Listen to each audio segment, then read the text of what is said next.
una activación del potencial de acción, o mejor dicho, potencial de acción. Entonces, ¿qué va a pasar? Va a ingresar el sodio, ¿no? El sodio va a ingresar por sus canales de sodio. Y entonces va a ocurrir algo así. Pero antes, ¿por qué creen entonces, si aquí hay potasio y hay tanto potasio y el potasio es positivo, ¿por qué la membrana, o mejor dicho, aquí en este nivel de citoplasma, por qué será negativo el potencial de membrana? ¿Qué opinan? Por su peso. ¿Por cuál? Por su peso. ¿Por peso de qué? Porque el potasio es positivo, ¿cierto? ¿Verdad? Y hay una gran cantidad de potasio dentro de la célula, ¿cierto? Entonces, ¿por qué la membrana por dentro es electronegativa? Porque está poniendo sodio. ¿Por qué? Porque está poniendo sodio. No, pero en reposo. Cuando se activa sí es cierto lo que dices, pero en reposo, ¿por qué es electronegativa? ¿Y por qué afuera es electropositiva? Bueno, afuera es electropositiva porque hay predominio por sodio, ¿no es cierto? Es más fácil ahí entenderlo. Pero ¿por qué adentro es electronegativo? ¿Hay iones negativos? Aniones. ¿Qué aniones? Cloro hay, pero no son los que determinan. Las proteínas. La célula está llena de proteínas, ¿no? Y las proteínas son electronegativas. Realmente las proteínas son las que determinan este potencial de membrana en reposo, ¿ya? Pero cuando se activa, ¿y quiénes son las células que se activan? ¿Cuáles son las que se activan? Porque no todas las células se activan, ¿no? Todas las células permanecen así, con su potencial de membrana en reposo. Hay unas células que sí se activan. ¿Cuáles son? ¿Quién se acuerda? Las células nerviosas, ¿no es cierto? Y las células musculares, músculo esquelético o músculo cardíaco. Por eso ese muchacho hizo esa arritmia, ¿no?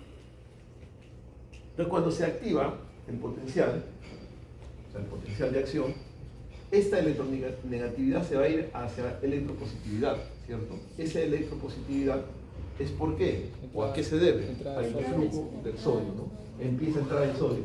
Recuerden que como el sodio está en mayor concentración afuera que adentro, siempre tiende a meterse a la célula. Pero no se va a meter gracias a la bomba de sodio-potasio TPasa, ¿no es cierto? La bomba de sodio-potasio TPasa lo que hace es mantener ese equilibrio. O sea, saca sodio y mete potasio, ¿no es cierto? Entonces, evita, mejor dicho, al revés. Mete sodio y saca potasio. Entonces, eso lo mantiene la bomba de sodio-potasio TPasa. Pero cuando ocurre el potencial de acción, el sodio se empieza a meter. Y cuando se mete sodio, como es electropositivo, esto va a ir hacia el 0 e incluso hacia el más 40, ¿cierto? Cuando llega a 40 milivoltios, se cierran los canales de sodio, en los más 40. Y cuando se cierran los canales de sodio, se abren los canales de potasio, ¿cierto? Y el potasio dentro de la célula tiende a salir, porque en favor de su gradiente, tanto de concentración como electroquímico. Entonces va a querer salir, ¿no? El potasio. Y como se abren los canales de potasio en más 40 milivoltios, empiezan a salir los potasios. Y si sale el potasio, ¿qué va a pasar? Voy a perder electropositividad, ¿cierto? Si sale el potasio es positivo. Entonces, si sale el potasio va a empezar a perder positividad. Por lo tanto, esto va a regresar. Entonces, el primer movimiento es la despolarización, ¿cierto? Y el segundo movimiento de retorno, es decir, la salida de potasio, es la repolarización. E incluso se va a hacer más negativo todavía, que se llama hiperpolarización. ¿Se acuerdan? Y todo esto, como ven, pues está generado por el potasio, ¿verdad?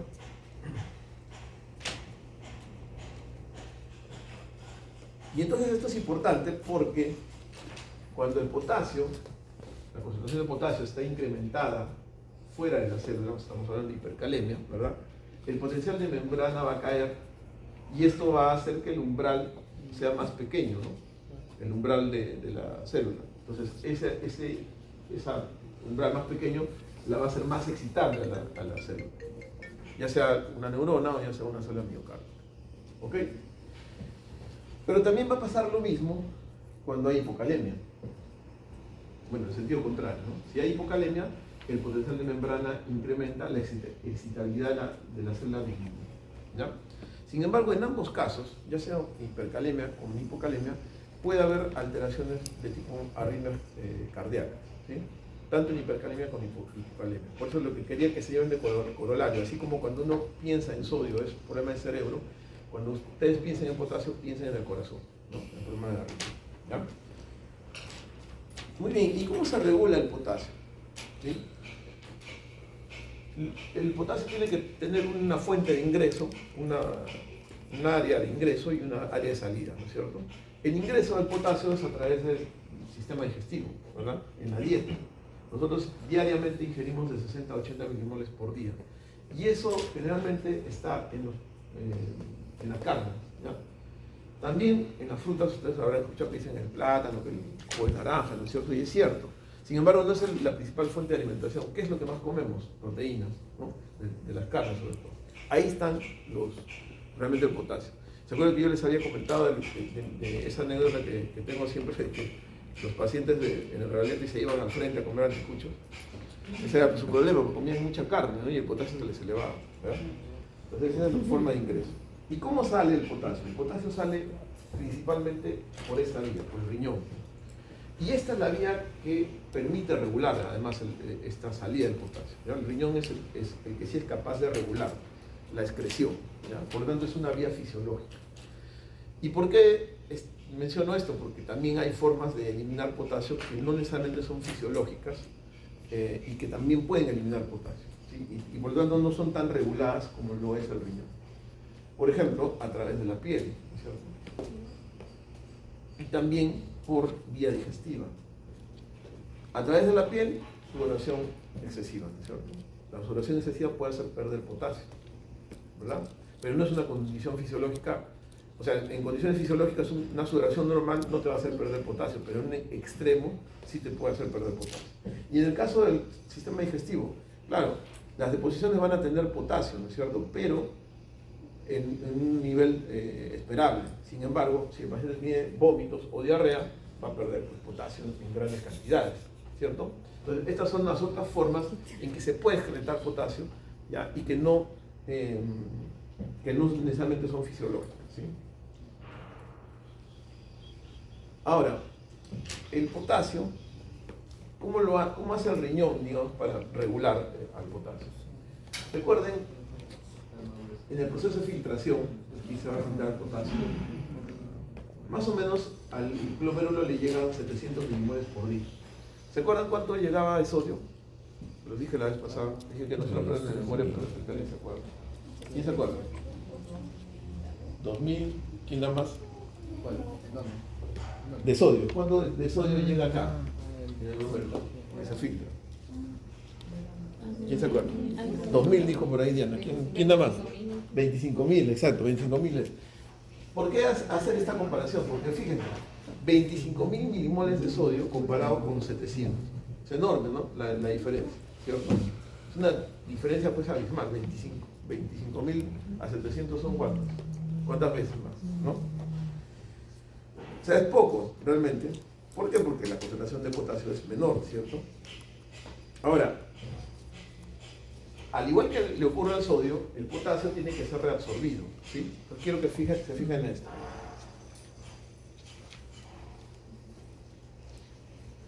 Resulta que el potasio se reabsorbe en un 70% a nivel de tubo y contorneo proximal y en un 20% en la rama gruesa ascendente de Henle. Casi que todo el potasio que es filtrado es reabsorbido. Un 10% que queda, 10% que queda que viene aquí y se elimina.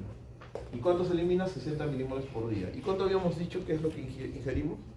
60. O sea, es el equilibrio, ¿no es cierto? Ingiere 60 y excreta 60 por el riñón. Pero por supuesto que si el paciente tiene vómitos y diarrea, va a excretar mucho más de eso. Entonces va a bajar el potasio, ¿cierto? Entonces, este proceso de reabsorción. Pero, a ver, ¿qué pasaría si ustedes encuentran esto? 700, ¿qué es lo que filtra? Y 700, ¿qué es lo que llega acá? Nada. ¿Por qué podría haber pasado eso? Daño. ¿Qué opinan? ¿Qué significa eso? ¿Por qué podríamos tener ahí 700? ¿Qué es la capacidad máxima que podemos encontrar, digamos, de potasio ahí en la orina? ¿Será que no está reabsorbiendo? ¿Qué opinan? ¿O qué podría estar pasando? ¿Será que no reabsorbe el riñón? ¿Por qué tendríamos un paciente así, que tenga 700 milimoles por día de potasio? Cuando lo normal es 60. ¿Qué les parece? ¿Su riñón no está reabsorbiendo o qué? No, lo que pasa es que el riñón sí lo absorbe, siempre va a absorber, ¿no? Excepto que haya una falla renal. Sino que tiene una capacidad de secreción el riñón. Entonces, aquí, y esa capacidad de secreción, ustedes entenderán que ocurre acá, ¿sí? Porque la capacidad de reabsorción del potasio es aquí y acá. ¿Listo? Y todo esto va a ser para la secreción.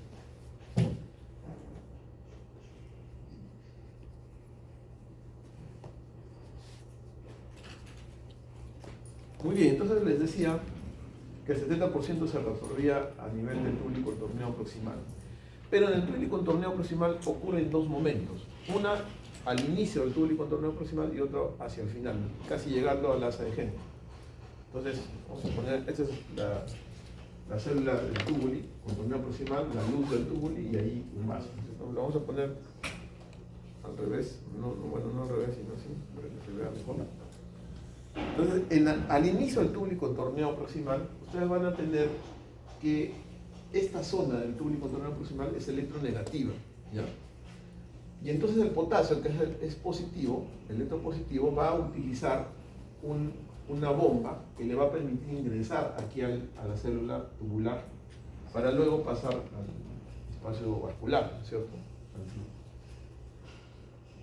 Esto es al inicio, como digo, del túbulo y contorneo proximal y es favorecido por esa electronegatividad. Entonces, esta es una vía transcelular, ¿no es cierto?, de paso del potasio. Pero, a nivel del túbulo y contorneado proximal también, pero en la parte distal del túbulo y contorneado proximal, hay otro mecanismo.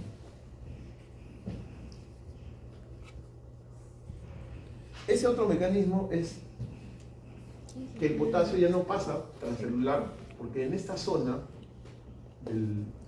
del túbulo, que es la parte final, como les decía, se vuelve electropositiva. Entonces ahí el potasio ya no entra por la célula con una bomba, sino que se mete por aquí, o sea, por la vía transcelular. Hace uso de la vía transcelular. ¿Ya?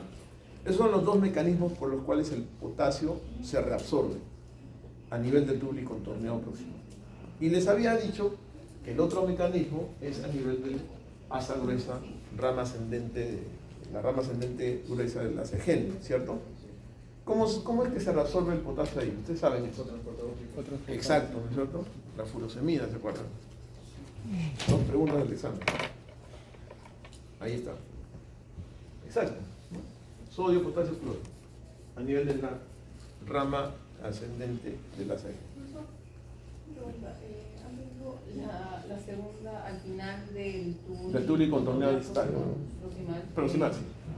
Digo, la segunda dijo que era, cuando era entre las células, no era paracelular. Paracelular, ¿qué dije? ¿Transcelular? Ah, ya, gracias. Ya, no, es paracelular. Exacto, paracelular.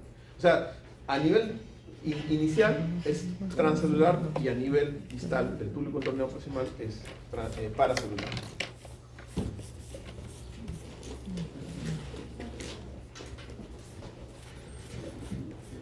¿Listo? Entonces, esta es la capacidad de reabsorción del potasio en esos dos niveles.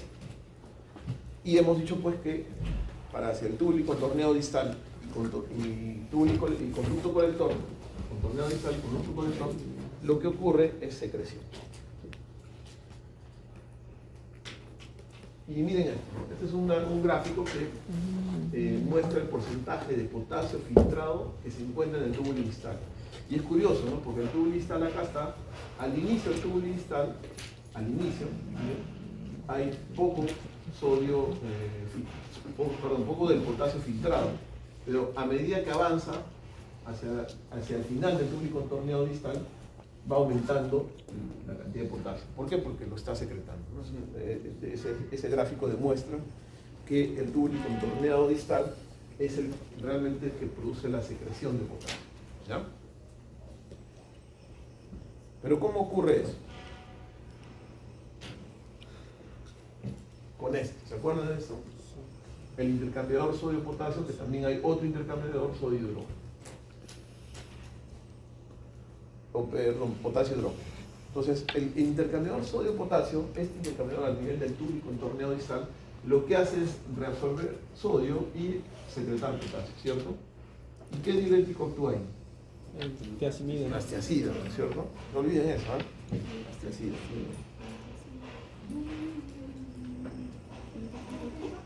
Y en el tubo y contorneado distal, correcto, tenemos ¿qué células? ¿Qué dos tipos de células hay? En el tubo y contorneado distal y conducto, correcto. El conducto conector tipo A. Las células principales y las células intercaladas. Estas son las células principales. Entonces, ¿cómo logra hacer esa secreción al riñón? Fíjense, como les había dicho, ¿no? En las células, dentro de la célula, la cantidad de potasio es enorme, ¿no? 100. ¿Cómo mantiene, miren, cómo mantiene la célula esa cantidad de potasio? Si aquí, por ejemplo, en el lumen es menos de 4 la concentración, y aquí en el plasma es más o menos 4. ¿Quién consigue esto? Porque hay tanta cantidad de potasio aquí que le quedaría dos caminos, ¿no? O se va para acá o se va para acá, ¿no? Por gradiente, ¿cierto? ¿Quién le permite al potasio quedarse dentro de la célula? La bomba sodio. Exacto, la bomba de sodio y potasio. La bomba de sodio y potasio. ¿Ya? Y, por supuesto, esta bomba de sodio y potasio va a mantener esta cantidad de potasio ahí, pero va a favorecer la difusión de potasio hacia el tubo. ¿Ya? Va a favorecer la difusión de potasio hacia el tubo. Y el otro mecanismo es este, el ingreso de sodio, ¿no? Aquí el lumen se vuelve electronegativo, el ingreso de sodio. ¿Y esto quién lo favorece? La aldosterona. Pero eso es gracias también a la bomba de sodio y potasio, ATPase. Son los dos mecanismos, ¿sí? Una es el ingreso de sodio y otra es la difusión de potasio. Ambos, bueno, especialmente en el caso anterior, es gracias a la bomba de sodio y potasio, ¿no? Entonces, en resumen, la aldosterona pues va a unir estos dos mecanismos, ¿no? La entrada de sodio y la salida de potasio. Y a su vez este sodio va a ir al intravascular y el potasio va a venir del intravascular acá para botar ese potasio. Y concomitantemente también va a ingresar cloro desde el túbulo, va a reabsorber ese cloro, ¿no? Y siempre ahí va a permanecer electronegativa la luz del túbulo. Eso en las células principales, ¿cierto? En cambio, en las células intercaladas, ¿qué pasa? Que lo que siempre ha repetido el profesor Roosevelt varias veces, ¿cierto? Agua con CO2, ácido carbónico, ¿no es cierto? Sale y como el ácido carbónico se disocia en bicarbonato y hidrógeno, el hidrógeno viene para acá. ¿Correcto? Entonces, eso favorece que el potasio ingrese. Es como un intercambiador, ¿no? Sale un hidrógeno y entra un potasio.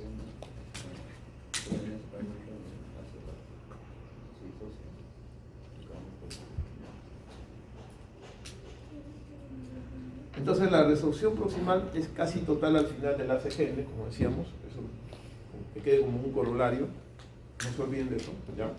Casi todo el potasio se reabsorbe antes de que llegue al túbulo y contorneado distal, y más bien en el sistema distal se representa esta parte que tiene que ver con la reabsorción, con la secreción de potasio, ¿no? Gracias, como digo, a la aldosterona.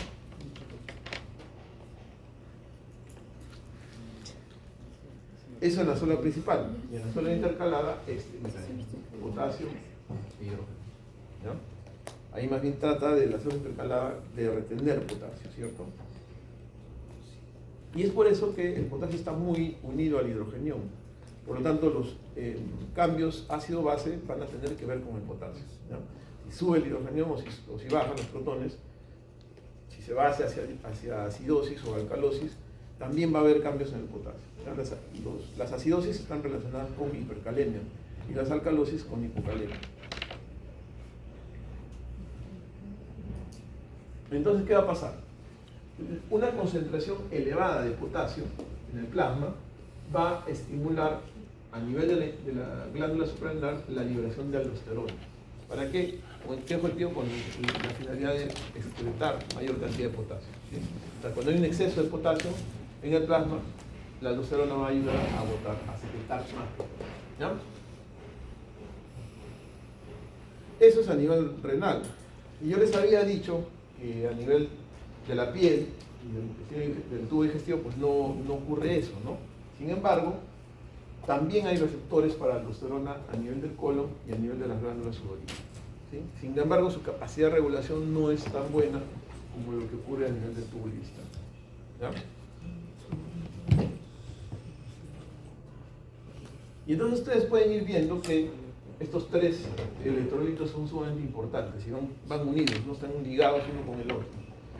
Y tienen esa jerarquía, ¿no? Como que el sodio depende de los hidrogeniones y el potasio, y como que los hidrogeniones dependen del potasio, ¿ya? Ahora, este gráfico es interesante porque esta es la célula, ¿no? Está pateando el sodio, porque la célula está llena de potasio, ¿no? Entonces, si yo les dijera, entonces, ¿quién es realmente el principal regulador del potasio? Realmente el principal regulador del potasio es la célula, es la que contiene el potasio de la.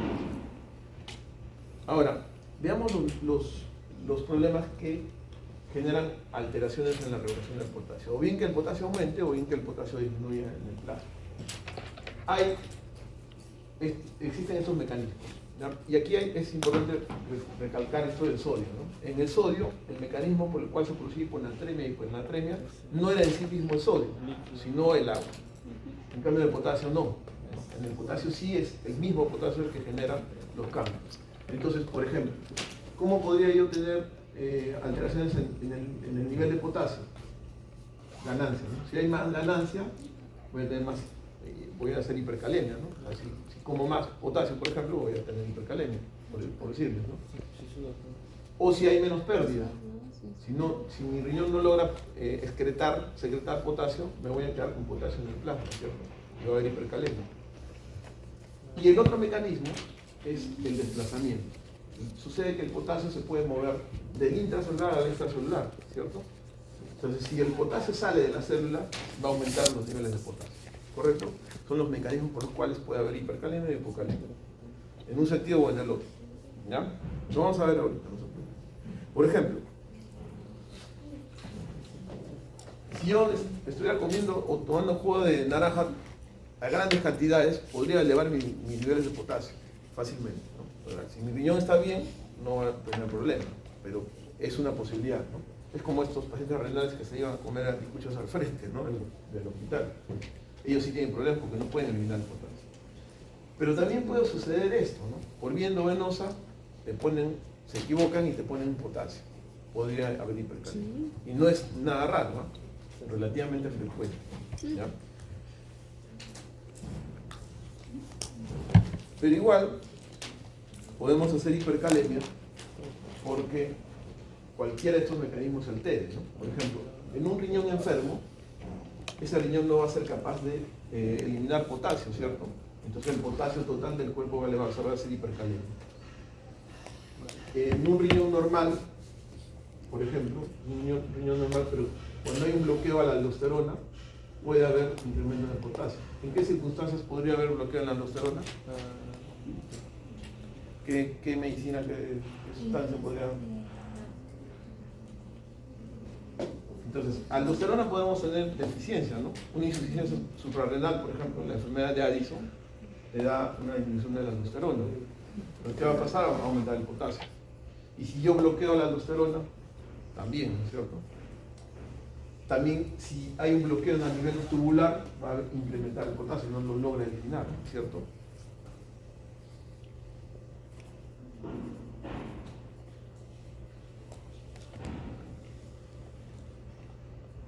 ¿Quién bloquea la aldosterona? ¿Qué dice? No hemos hablado, ¿no? Es un diurético también. Se llama diurético ahorrador del potasio también. La espironolactona. Espironolactona. Espironolactona. No se olviden, ¿eh?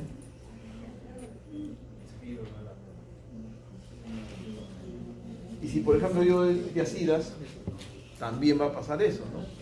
Va a haber una eliminación de potasio, ¿cierto? Y este es el otro mecanismo por los cuales puede haber hipercalemia, por desplazamiento, ¿no? del contenido del potasio que está dentro de la célula hacia afuera, ¿cierto? Son tres posibilidades. Esta primera es la lisis celular. ¿En qué circunstancias puede haber lisis celular? En grandes cantidades, ¿no? En grandes cantidades. ¿Qué opinan? ¿Dónde? ¿Cuándo podemos tener que hay muerte celular así masiva y el potasio sale de la sangre? ¿Qué opinas? En un gran quemado, ¿no es cierto? Se quema la piel y el potasio va a salir. Los gran quemados tienen ese problema, pueden hacer hipercalemia. Ahí hay que tener cuidado.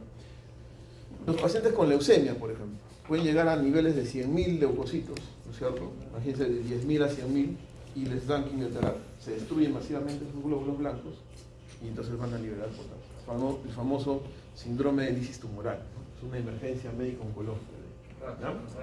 La rhabdomiolisis también, claro, la rhabdomiolisis también puede liberar potasio por destrucción celular muscular, ¿no? Esa es una forma, ¿eh? Entonces esto es desplazamiento. No es que haya ingerido más potasio o esté recibiendo más potasio, no es que no pueda perderlo el potasio, sino que se está moviendo, ¿eh? ¿Qué otra forma de desplazamiento? La deficiencia de insulina en los diabéticos. Se necesita, para que la glucosa ingrese a la célula, mejor dicho, la insulina va a estimular que la glucosa junto con el potasio entren a la célula. Entonces, si hay deficiencia de insulina, no solamente no va a entrar glucosa, sino que tampoco va a poder entrar el potasio. El potasio va a quedar afuera. Los diabéticos descompensados hacen elevación del potasio, ¿ya? Hipercalemia, por este mecanismo. De hecho, una de las formas de tratar la hipercalemia es usando soluciones polarizantes, se llama, que es poner dextrosa junto con insulina. A la vez, entonces la dextrosa se mete junto con el potasio. Y otra forma que tiene que ver con este mecanismo del desplazamiento es la acidosis. ¿Por qué la acidosis? Porque cuando hay un exceso de protones o hidrogeniones en la sangre, los hidrogeniones tienen que ser tamponados. Mejor dicho, el organismo tiene que tratar de tamponarlo el hidrogenio, porque el hidrogenio es sumamente peligroso, ¿no? Entonces el organismo busca la forma de amortiguarlo, de tamponarlo. Y si no puede, lo mete a la célula.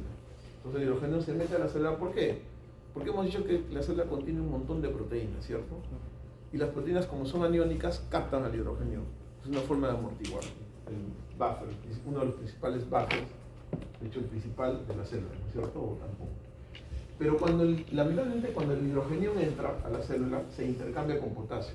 Entonces, si hay acidosis, el potasio va a salir hacia el líquido extracelular. Por eso les decía que la hipercalemia está de la mano con la acidosis, ¿no? Si tú tienes un paciente con hipercalemia, vas a tener ese paciente con acidosis.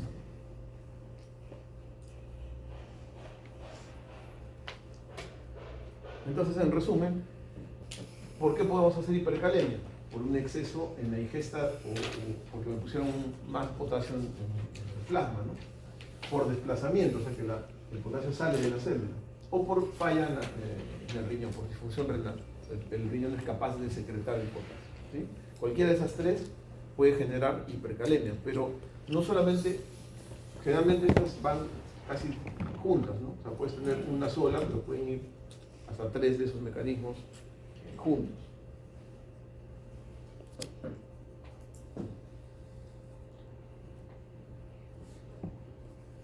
Y acá, el sistema de renina-angiotensina-aldosterona que tiene que ver con el mecanismo de regulación del potasio. ¿Por qué? Por la aldosterona, ¿no? Entonces, renina-angiotensina. ¿Se acuerdan del raptopril? Sí. ¿No? El inhibidor ETA, inhibidor de la enzima convertidora de angiotensina. Pues no voy a tener angiotensina 2, no voy a tener aldosterona. ¿Y qué va a pasar? ¿Aumenta el potasio o baja? Baja, ¿no? Entonces el captopril puede producir hipercalemia, ¿cierto?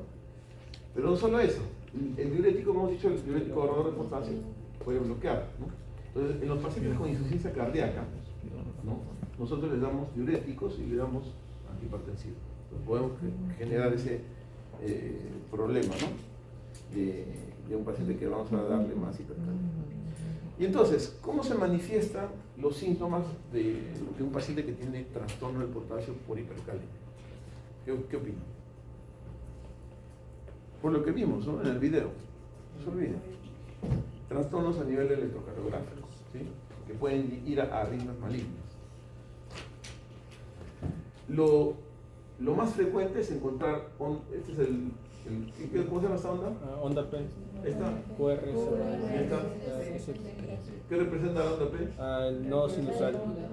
la despolarización auricular, ¿no? Este auricular y este auricular. Entonces, cuando hay hipercalemia, la onda T se hace picuda. ¿Sí? Normalmente así como un cerrito, ¿cierto? Acá se hace picuda. El QRS se ensancha. ¿Cuánto es lo normal del QRS? 5 cuadraditos. 3 cuadraditos. 2,5 en realidad. 0.10, 0.10, 0.2. 3 cuadraditos máximo. Entonces, si hay más de 2,5, si hay más de 2,5, QRS ancho. Sinónimo de hipercalemia. ¿Ya? Y lo otro, la onda P se aplana. Eso es lo típico, ¿ya?, de hipercalemia. Pero cuando la hipercalemia se hace más severa, puede incluso tanto ensancharse que se ven estos complejos. Y esto puede derivar en una taquicardia ventricular o una fibrilación ventricular. ¿Bien? Entonces, esos son los mecanismos por los cuales podemos tener hipercalemia. Pero, sin embargo, también hay...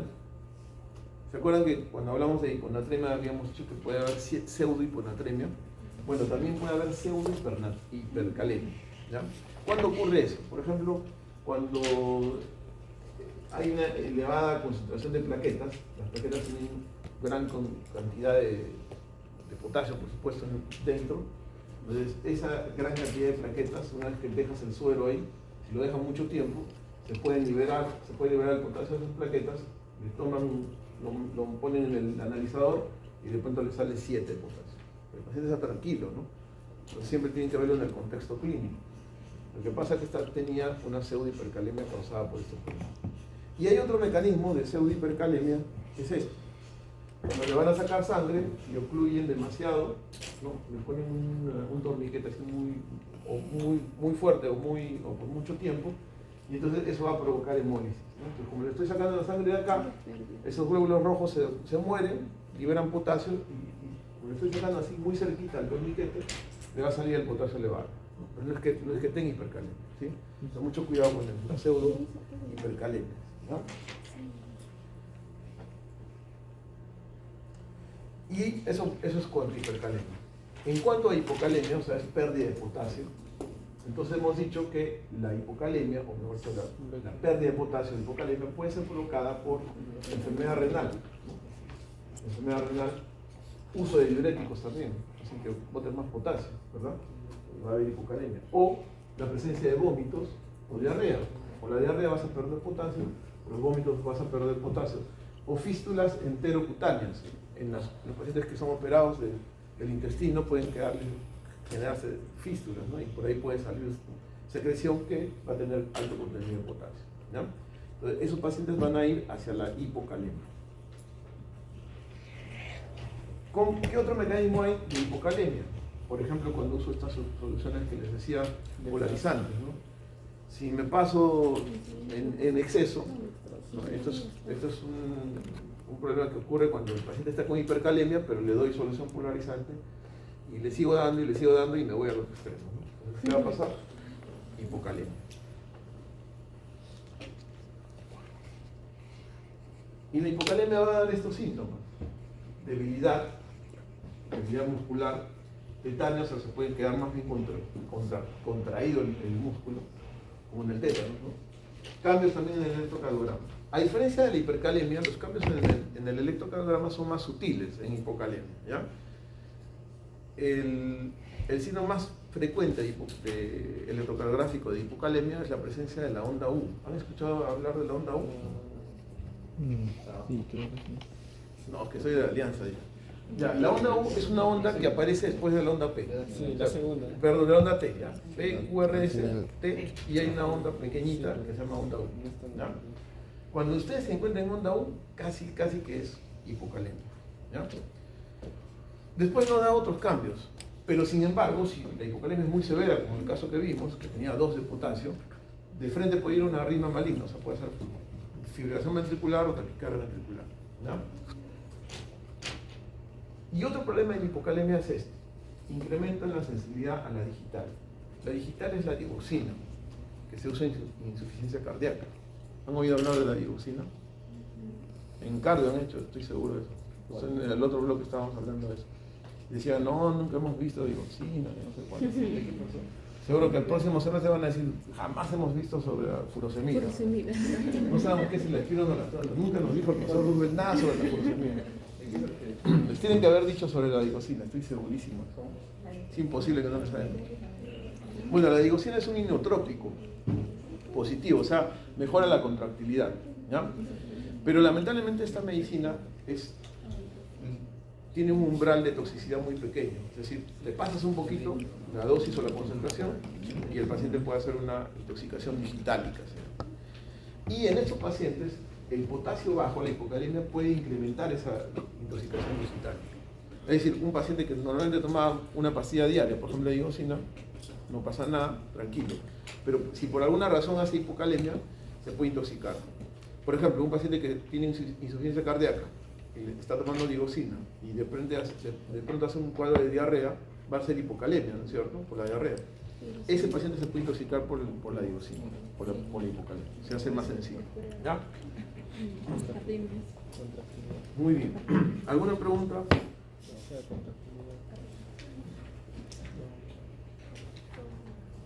Listo. Vamos a hacer entonces los problemas de hipernatremia ahora.